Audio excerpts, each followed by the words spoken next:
Hello and welcome to the Political History of the United States. Episode 5.4, The Newburgh Conspiracy. Welcome back.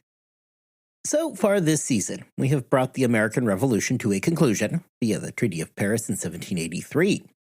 We have then spent most of the rest of our time looking at the financial crisis that was completely undermining the new Confederation. Simply put, the government had no money. The states remained opposed to direct taxation, and although briefly flirting with the idea in 1781, the victory at Yorktown poured cold water all over that. Throughout all of the states, taxes were skyrocketing, which led many state-level leaders to taking actions in order to protect the debtors rather than the creditors. We saw that through the use of requiring that the massively devalued continental currency, and for that sake state-issued currency, be allowed as a form of legal tender. Forcing creditors to accept virtually worthless paper currency acted as something of an unofficial debt relief program, much to the chagrin of the large creditors. Of course, the backside of this equation is that the availability of credit in the new nation became slim, as nobody was interested in getting ripped off. This battle over the debt and paper currency would, in time, lead to the revocation of Morris's Bank of North America charter, officially ending his national bank project. As both the state legislatures and the National Congress scrambled about, often haphazardly, trying to solve the debt crisis, there was another group that we have not talked about that was putting a whole lot of pressure on everybody. The major fighting in the war for the Americans had ended back in October 1781 with their victory at Yorktown. Sure, there would remain some additional skirmishing and fighting. The frontiers remained an active theater in 1782, and of course, we saw John Laurens get himself pointlessly killed in a skirmish in South Carolina. But mostly, the heavy fighting was done. This presented something of a problem for the Continental Army. Chiefly, with no wars left to fight, the Continental Army suddenly found itself with a whole lot of free time on its hands. Free time that allowed the officers to really begin questioning where their money was. During the war, many promises had been made, and yet nobody could help but notice that those promises were not, as of yet, fulfilled. This week, we are going to turn to the Army and see just how they fit into the growing crisis that gripped the United States during the 1780s.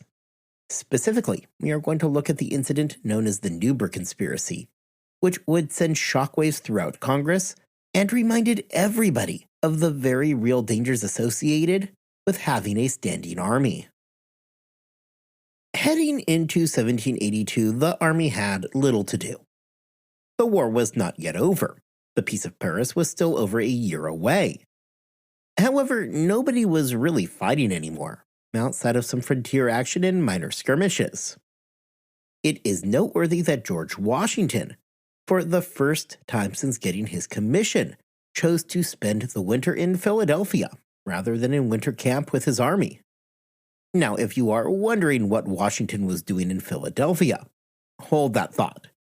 We are going to talk far more about the politics of Congress next time.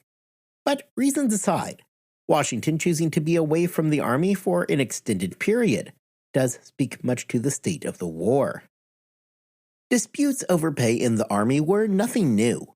After all, 1781 started with multiple mutinies over the failure of Congress to pay them in. We talked about those mutinies in Pennsylvania back in episode 4.61. The specific issues in 1781 revolved around promised bonuses. However, suffice it to say that lack of pay had been a real sticking point for the Army for years now.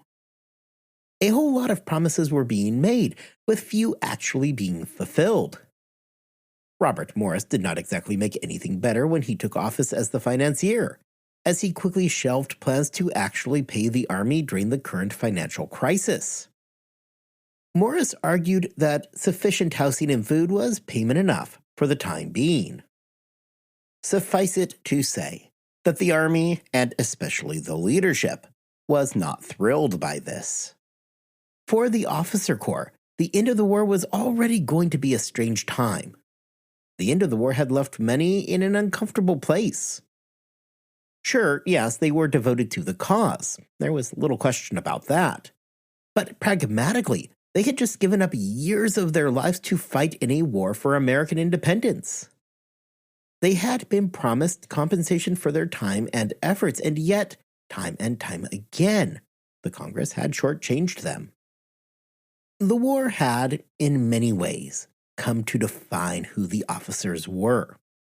As historian David Head explains in his book, A Crisis of Peace, the war had given the officers a taste of what it was like to be a gentleman. Part of being a gentleman included those things that you would expect.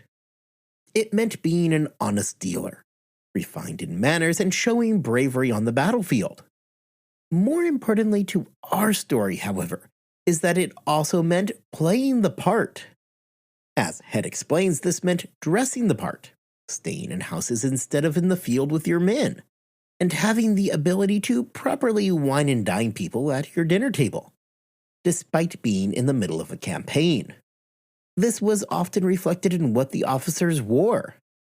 If the enlisted men were wearing clothes that were at best tattered and aged, and at worst little better than rags, the officers focused on things like the lace on their uniform and the conditions of their epaulets. The problem with all of this is that it costs money to keep up such appearances. The United States was not Europe. There was no natural aristocracy of wealthy men who served as the officer corps. The officers for the Continental Army were, more or less, regular men filling the spots. Men who often lacked the resources to be able to pay for that gentlemanly status that they were so desperate to cultivate. Making matters worse is the idea of losing their newfound status. That was something that was almost just as unthinkable. These men liked being gentlemen. It was a status that they coveted, and now that they had had a taste, they were very eager not to relinquish. The enlisted men were going to be leaving the army with various kinds of land grants and sign-up bonuses. Sure, it wasn't exactly being bumped up to that coveted status of gentlemen, but at least it was something. For the officers, now that the war was coming to an end, they were left to question what their role back in society was going to be. They had spent the last several years masquerading as gentlemen. The end of the war did not only mark peace for them, but rather a return to the ordinary, a return to being a struggling farmer or a merchant or a bookseller, or any one of the other mundane professions that these men did. The status that they had built up during the war and now so coveted would simply come to an end. George Washington was not ignorant of this fact and profoundly understood that desire to be seen as a gentleman. It was something that he personally had desired his entire life. He spent much of his youth doing everything that he could to act the part and to try to fit in with Virginia high society, often riding the coattails of his older brother Lawrence, who had married into the influential Fairfax family.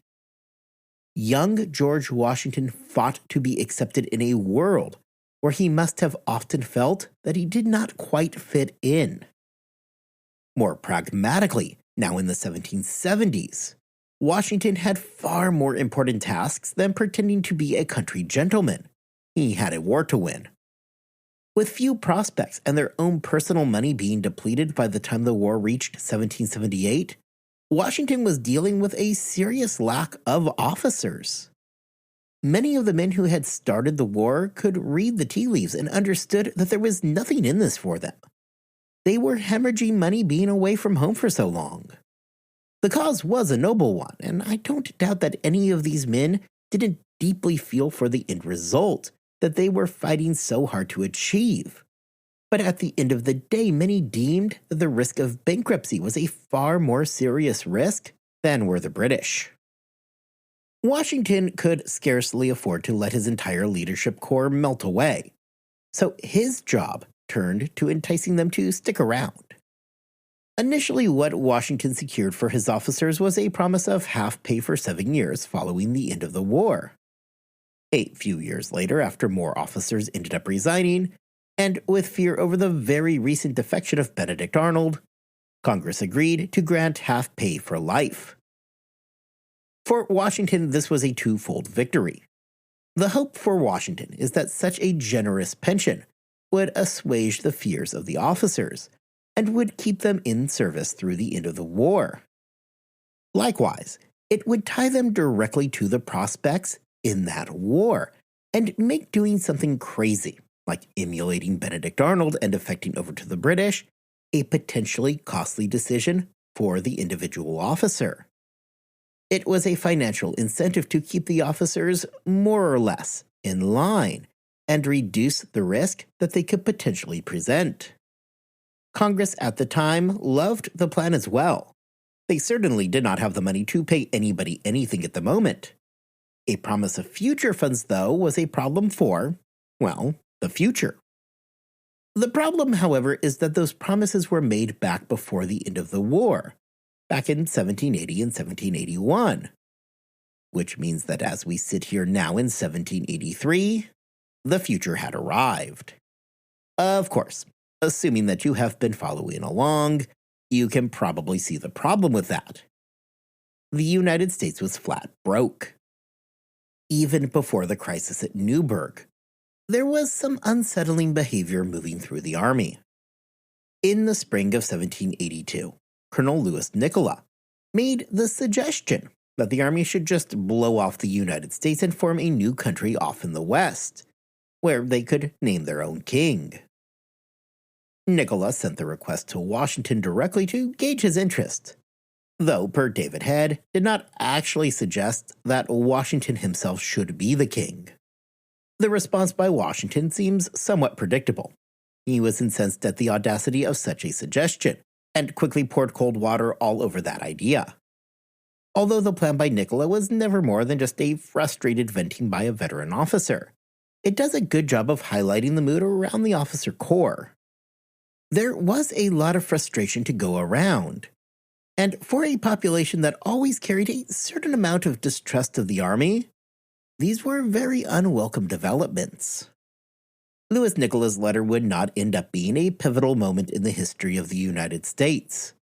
However, by 1783, those feelings of frustration that he had were becoming increasingly ubiquitous throughout the Continental Army's leadership.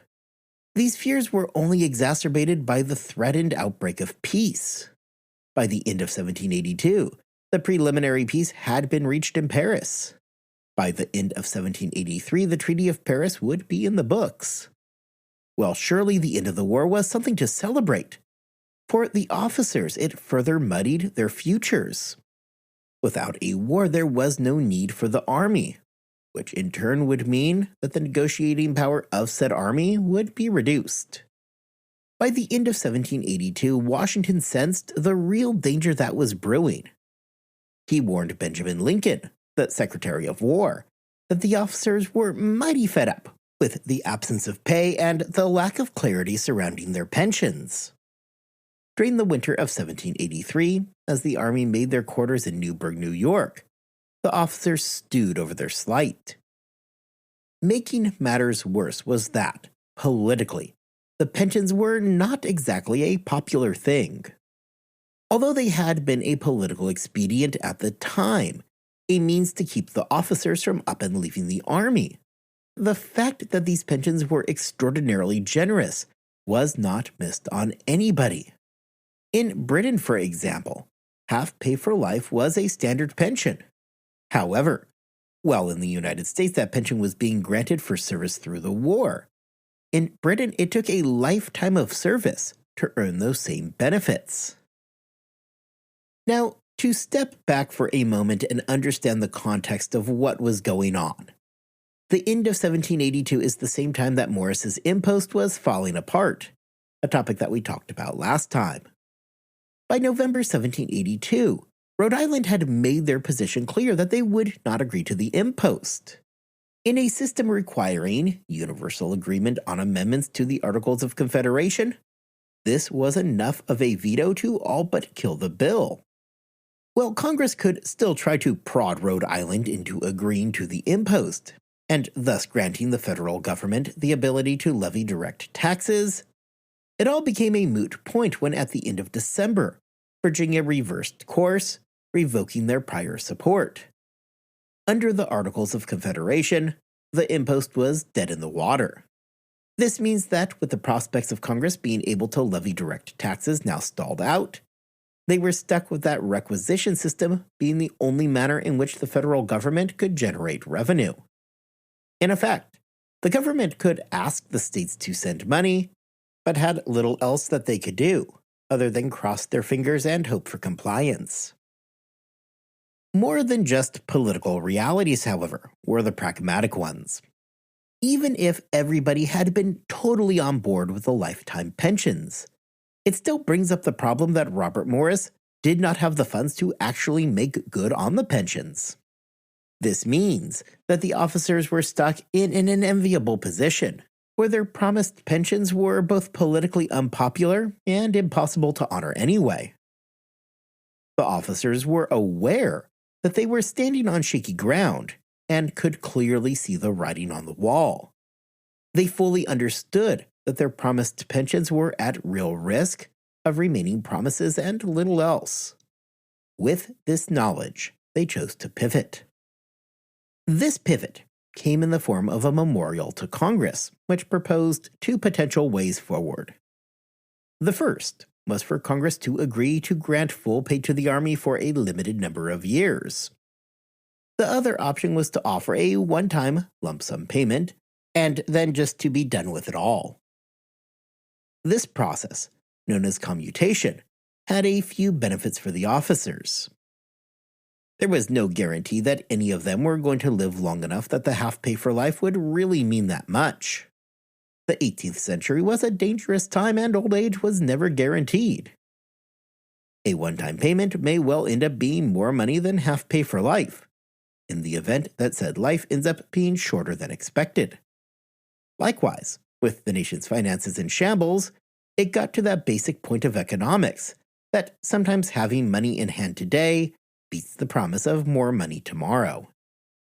One of the critical things about this memorial was not just the content, as distressing as that might be for Congress, but also those names attached to it.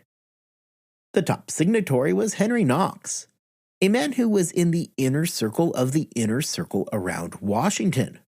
Knox certainly did not get to that position by being a reactionary. In fact, of all the signatories, they were all in high-ranked positions within the Army. It is likewise worth mentioning that Washington was aware that the memorial was coming. He knew that it was being worked on and had even been given an opportunity to review it before it was presented. Although he himself did not sign it, as I'm sure he would have seen that as being deeply improper. He also gave no objections to it. In fact, it seems that the memorial might have been a secondary option. Washington wrote to Joseph Reed of the plans of a mass resignation of the officer corps, with the memorial being the thing that got them to stay. Well, you might think that this would be a very serious problem for Congress. Some viewed it instead as being a good opportunity. Sure, the Continental Army had just won the nation's independence, but that doesn't mean that anybody really trusted the Army. Recall back that during the Imperial Crisis, there were complaints by the colonists that a standing army was not fit to coexist amongst a free people. It was not the British this time, but rather now the Continental Army that posed the risk to those freedoms. So, as a quick recap, at the beginning of 1783, you had a country that was flat broke. The impost had failed to pass, and at the same time, Congress was learning that Virginia was pulling back from their earlier support for said impost. At that, the officers submitted their memorial asking for the commutation of their pensions. Although this situation surely was causing headaches, Robert Morris and a cadre of his supporters viewed the entire ordeal as a potentially useful development. If the army was something that people feared, a potential instrument of oppression, maybe then the states would recognize said danger and do anything necessary to tamper that threat. Morris would write to John Jay of the Memorial, telling him that the army had swords in their hands, and that he expected those weapons to come into play. Morris was not alone in sensing a political opportunity here, and soon he was joined by Gouverneur Morris and Alexander Hamilton. What this cadre sought to do was to link the woes of the aggrieved officers to the bondholders who were also eager to get repaid. Morris, as a final cherry on the sundae, told Congress that, if they failed to pay back all of the creditors, he would resign. What this did in effect was to back the states into a corner. Should this alliance materialize, then the states would have to deal with the real risk of an alliance forming between the creditors and the army, something which was a very unsettling prospect. Should the states call the bluff of Morris and his contingent, then Morris would step down, further enhancing the economic turmoil. What Morris was threatening, therefore, was the creation of a dangerous alliance between the creditors and the army, and that unless the states caved in and did exactly what he was asking for, Morris was going to walk away from all of it and leave the young country to its own devices. George Washington was absolutely horrified by these developments. It does not take a political theorist to understand the stakes of the game that was now being played.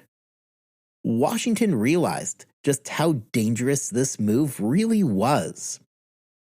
To have a disgruntled army tying itself to private interests is a recipe for disaster. Washington certainly understood his officers' plight and was actively engaged in trying to do the best that he could for them. During the fall of 1782, Washington had made appeals 7 different times, warning anybody who would listen of the growing discontent. Per Washington biographer John Fairleigh, the civilian authorities who were behind this entire plan made sure to keep Washington in the loop. Specifically, it was his former aide, Alexander Hamilton, who would tell Washington of what was coming. Hamilton told him that the government was quickly running out of money. As in, there would be no money for anything. The war, pensions, daily operations, any of it.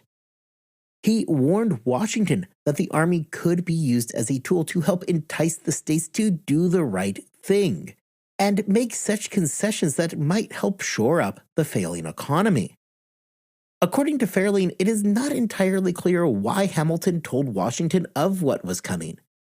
However, it may well have been to protect his old friend's reputation and help him from blundering into a situation that indeed went much deeper than just some disgruntled officers. This likewise may have also been a hedge against the risk of too much radicalism creeping in. Hamilton was not actually looking for the army to go off the rails. This entire exercise was more about saber-rattling than anything else. By making sure that Washington knew that something was up, even if he did not know the specifics, it would help reduce the chances of things getting away from the conspirators. They understood how dangerous of a situation this was, and they wanted to make sure that Washington was at least nominally aware of what was happening, so that he maintained the power to pull things back from the edge, should it become necessary. Following events in late February and early March, which we will get to momentarily, Washington wrote to Hamilton, whom had been his right-hand man during much of the war, warning him that the army was a dangerous instrument to play with.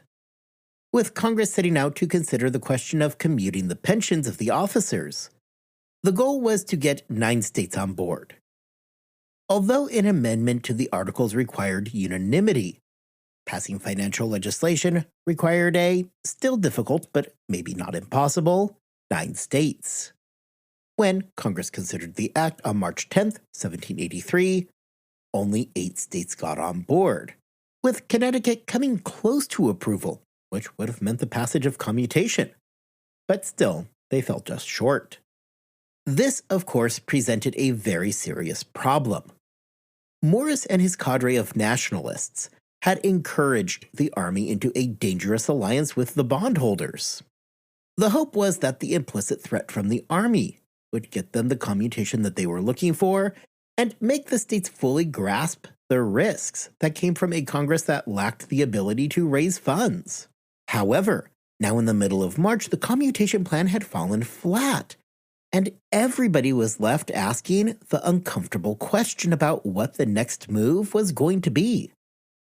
This threat became pronounced when, on that very same day, a publication began moving through the officers at their quarters in Newburgh. This letter, penned by Major John Armstrong, encouraged the officers to employ fear as a tactic to ensure that their demands were met. The address anticipated the immediate disbanding of the army, now that peace was proliferating, and encouraged the officers not to disband. He went a step further, however, laying out that if the opposite becomes necessary and that fighting is once again required, in that case, the officers should refuse it. In this way, no matter the request, it would establish that civilian authority had lost all control over the army. If they would neither fight nor disband on command, it made them a dangerous rogue element who were no longer under the meaningful control of the United States government. When I spoke earlier today about Washington warning Hamilton about the dangers that came from playing with the army, it came in response to this specific event. Armstrong himself was an interesting choice to write this newest letter.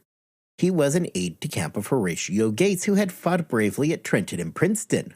Since 1777, he had been a staff officer to Gates.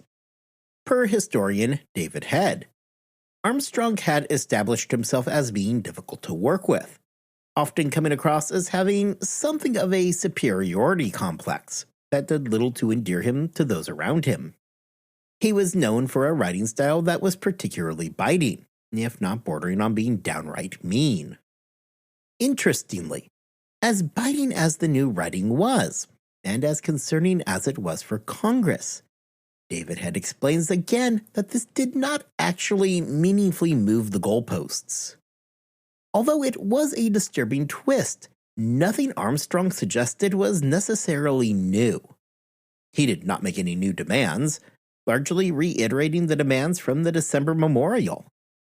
Really, all that Armstrong did was present new threats that made everybody uncomfortable.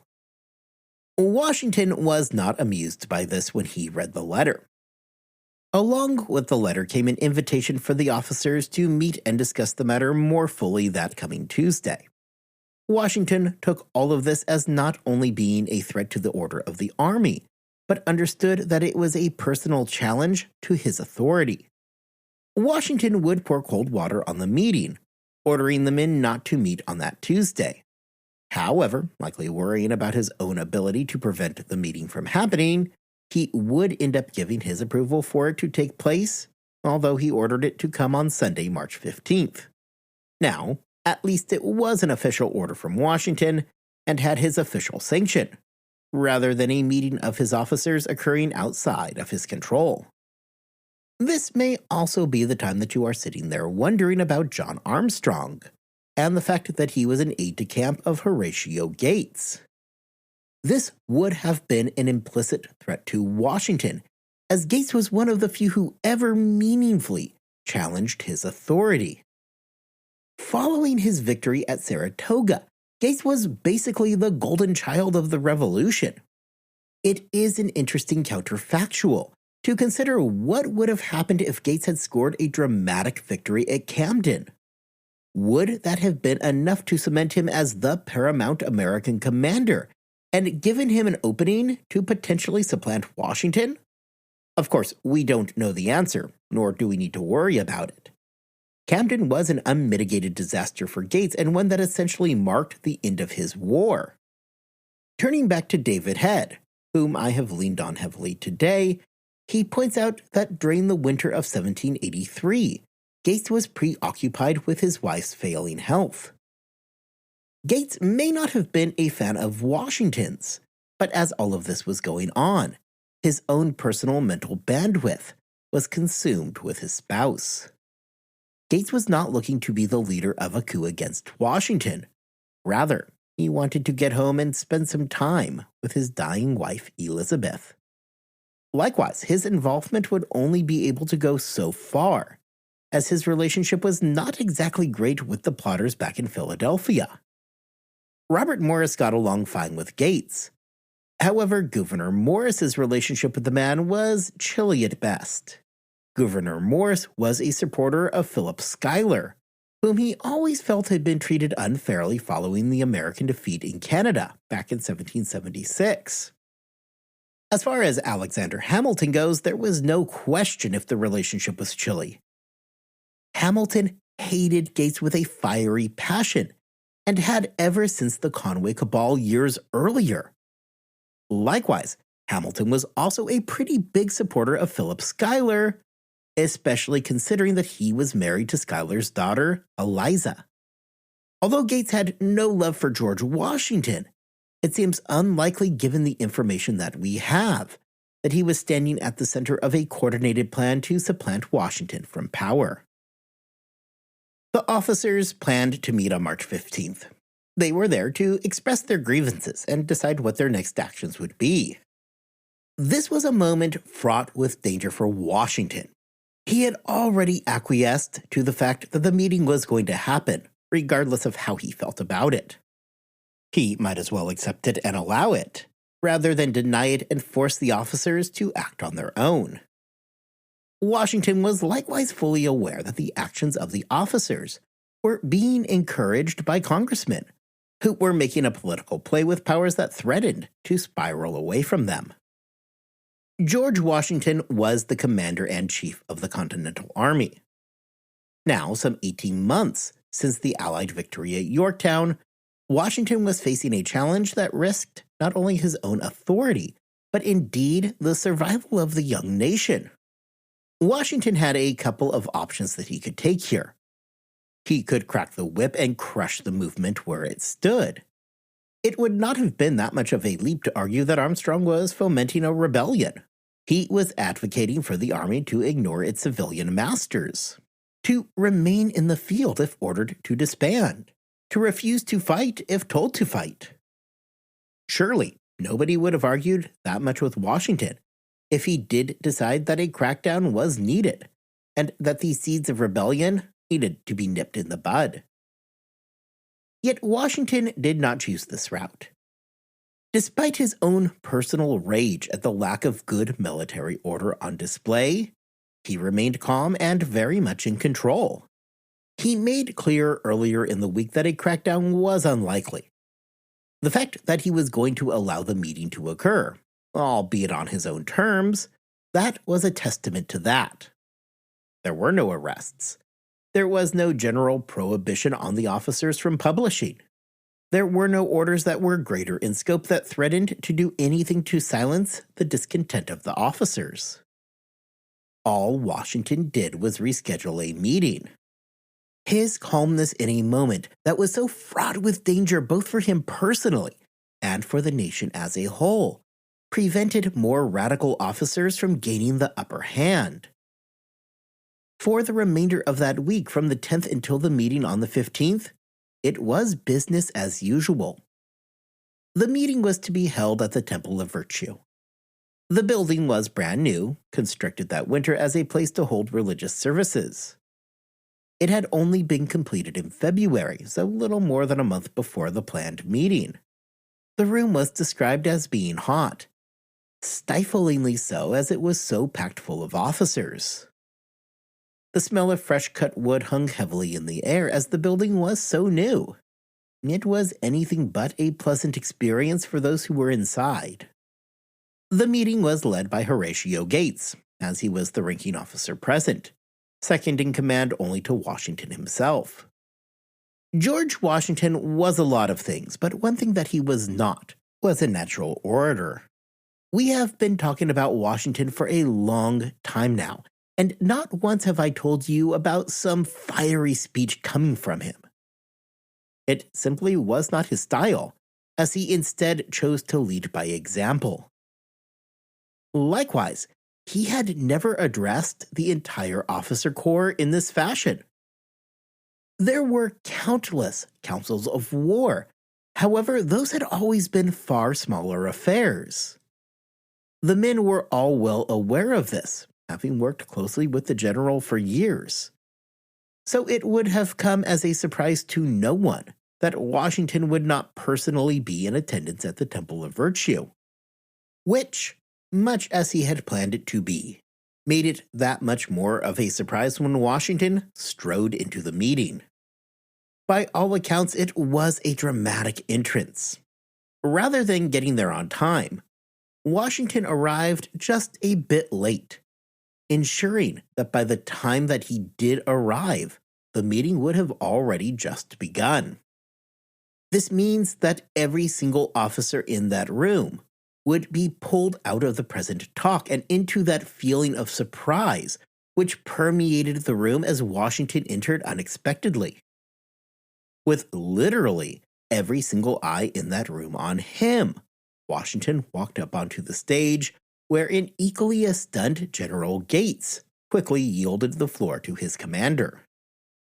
Again, Washington was no firebrand. He was not an orator. He was never exactly comfortable in this situation, and did apparently stumble over his words as he began reading a speech that he had prepared ahead of time. As he grew more comfortable speaking, he began to call out the events that had taken place. He expressed his frustration at those officers who had allowed their emotions to erode their hard-earned discipline. Washington did his best to redeploy the attention of the officers away from their own hardships and suffering. Of course, though, he was not ignorant of the fact that these men had been wronged. Promises were made that were in real danger of not being fulfilled. Washington argued that, rather than focusing on unfulfilled promises, the officers should be focusing on what they had accomplished. They had, after all, just defeated the British, and that is something. Washington made the standard pleas to virtue and called out those suggesting things like abandoning the country, ignoring the civil authority, or relocating the entire army to the west. Historian David Head points out that this argument largely fell flat. Washington was already established. At the end of all of this, he was going to go back to Mount Vernon. The younger officers had no such Mount Vernon to return to, and had given up critical years of their lives to establish their place in the world. This came across with similar energy to a modern CEO of a large global conglomerate, bragging to the staff about the record profits that they had brought in, and then turning around and denying requests for a raise. In attempting to get the money to put their faith back into Congress, a Congress that was actively trying to figure out how to stiff them, Washington told the men to trust him, because he trusted and believed in the Congress. It was an unspoken promise that Washington himself, although not supporting the conspiracy or any of the decisions to ignore civil authority, would continue to fight for and advocate for his officer corps. To conclude the speech, Washington focused on trying to walk everybody back from the edge. Rather than calling things outright insubordination, he spoke of people allowing their emotions to get the best of them. The entire affair was nothing more than one bad actor, John Armstrong, although he was not mentioned by name, and then everybody else just getting caught up in the moment. At the end of the speech, Washington had planned to provide the officers with proof of the good intentions of Congress. Evidence that the civilian authority that they were considering rejecting had not outright rejected them. In a letter from Joseph Jones, a congressional delegate from Virginia, he told Washington that Congress held no animosity towards the Army. Rather, that the delays in answering the memorial were because the legislative process was slow. The letter likewise made reference to the fact that there were at least some people who hoped to curb Washington's power by lessening his now sterling reputation. Washington was hoping to read some from the letter with Jones, and then leave it with the officers for their consideration. As Washington went to read the letter in a room that was stiflingly hot and filled with tension, he stumbled over the opening lines. Jones had tiny handwriting that Washington was struggling to make out. Pausing for a moment, he removed a pair of glasses that he had recently received from his coat. As he put them on, he said, "Gentlemen, you will permit me to put on my spectacles, for I have not only grown gray, but almost blind in service of my country." The dam broke. The moment saw that immense buildup of tension suddenly release as this show by Washington brought everybody back from the ledge. Many of the men were moved to tears.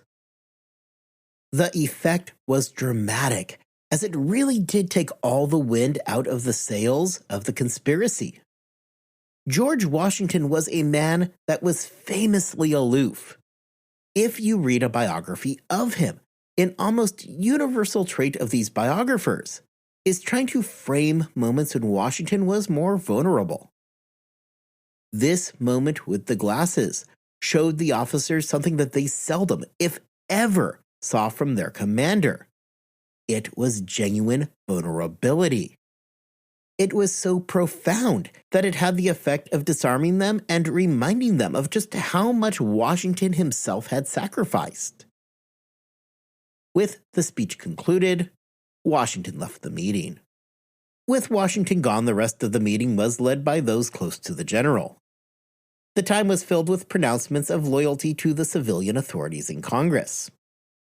The conspiracy was dead. In the weeks following the meeting, Henry Knox, who it seems was likely working closely with Washington on diffusing the situation, would help set the course. There is some debate here if the glasses were truly a spontaneous moment, or rather something that Washington had planned in advance for effect. But the result was the same either way. Washington had navigated a situation that was fraught with danger, with an expertise that truly helped stabilize the situation and prevent more radical elements from gaining a foothold in the army.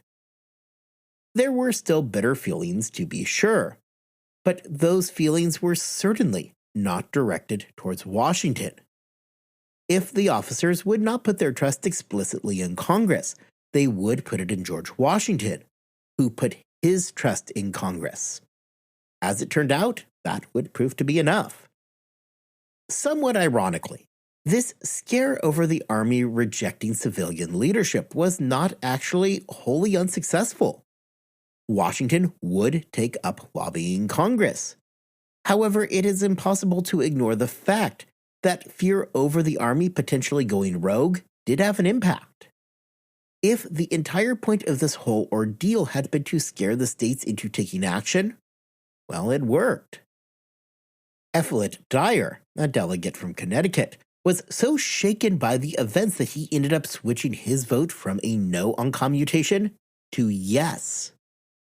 This vote inside of the Connecticut delegation had the effect of switching the state from a vote of no to a vote of yes, making them the critical ninth state to agree to commutation. With that measure passed, the officers would be given full pay for a period of 5 years following the end of the war.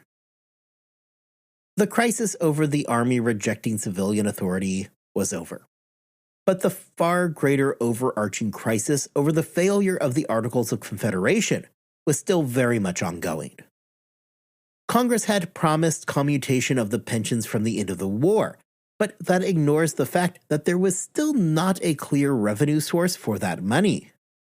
Not to mention that the end of the war was coming.